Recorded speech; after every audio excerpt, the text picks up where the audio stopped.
Let's have a look at another scene planning example. The layout of the scene has already been done, and what we need to do here is to create a new camera effect. You can see there's no action right now. There's not much happening here. What I'll do is make the camera move forward. The action will finish in this area with two of the main characters.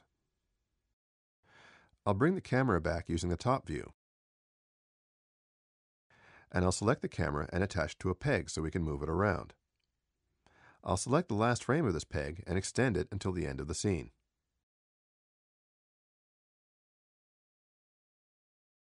I'll take the red scrubber and put it back on the first frame.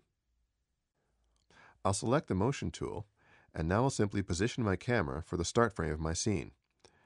I can simply move it until I get the image that I'm looking for. That's about it right there. Now I'll take the scrubber and bring it to the last frame and do the same thing. I'll position the camera to fit the last image of my animation. I need to bring it forward like this. And I'll also use the side view to bring it up a little bit.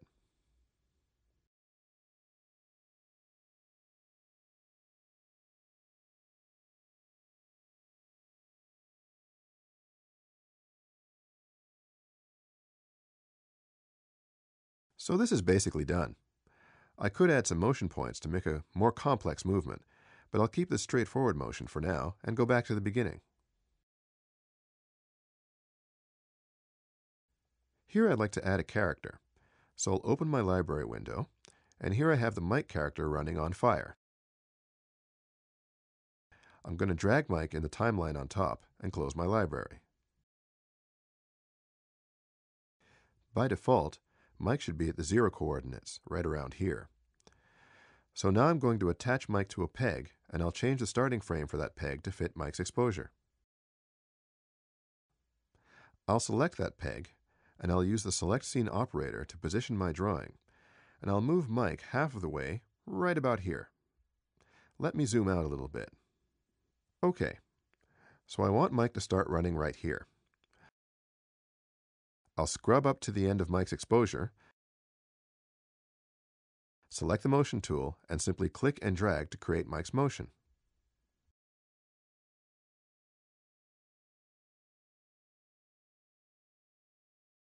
If we look at the effect, Mike is now running across the screen.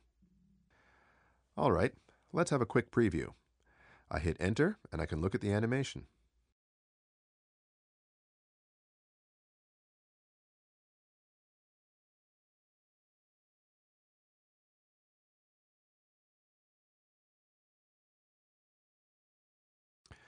Okay, so the playback's a bit choppy because I'm recording the screen right now, and it takes a lot of system resources. But what I can do is scrub through the animation and make sure that everything is in order and convincing as character animation. That looks good, so that's it. We're done.